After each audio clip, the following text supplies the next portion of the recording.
Hola, entrem de ple en aquesta guia pràctica, una autèntica investigació lingüística. Avui ens posem la gabardina de detectius per resoldre un dels misteris que més maldecaps ens porten a tots en el dia a dia, el complex i sovint confús món dels pronoms relatius en català. Farem una anàlisi molt dinàmica i directa per desenmascarar aquells petits errors estructurals que, sense adonar-nos-en, s'amaguen en les nostres frases. Per començar, tenim davant nostre una escena del crim gramatical molt comuna. Fixem-nos en aquestes tres opcions. Opció 1. El dinar de què et queixes l'he fet jo. Opció 2. El dinar del que et queixes l'he fet jo. I opció 3. El dinar del qual et queixes l'he fet jo.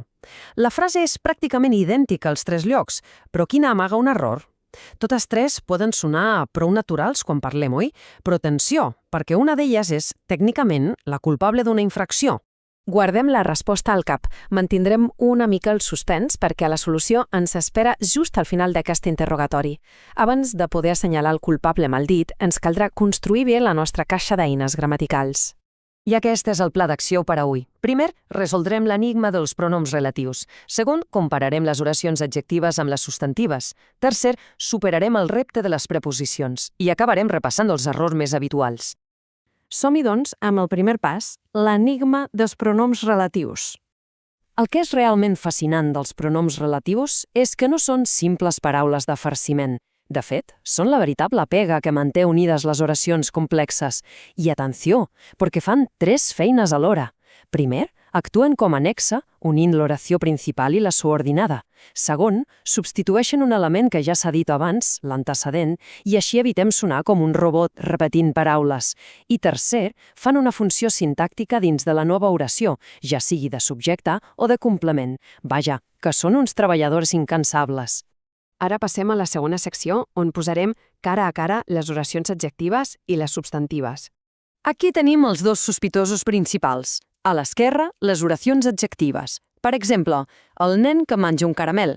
Aquesta oració actua literalment com un adjectiu que mira directament enrere cap a un nom concret, que ja existeix, en aquest cas, nen.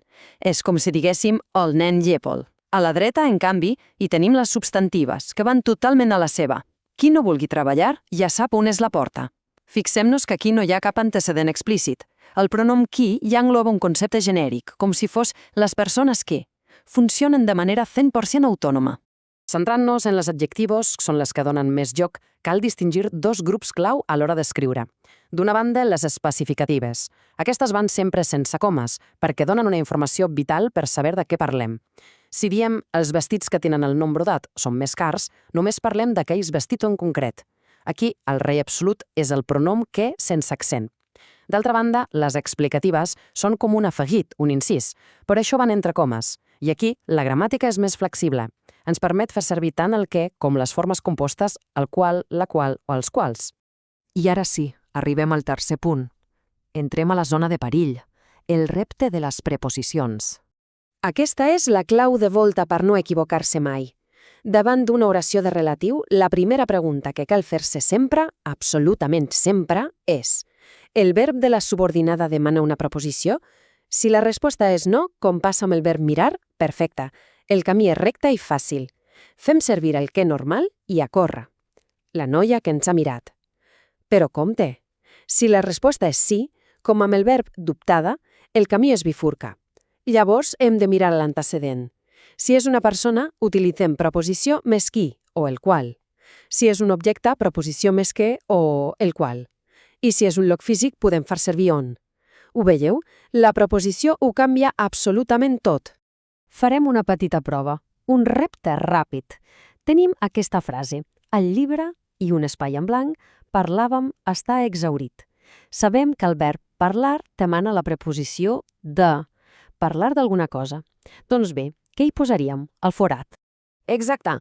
Aplicant el que acabem de veure, la resposta correcta és de què, amb accent, o bé del qual.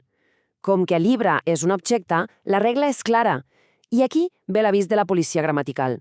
Dir del què, en aquest context, el llibre del que parlàvem, és un error garrafal, totalment prohibit quan el verb exigeix aquesta preposició.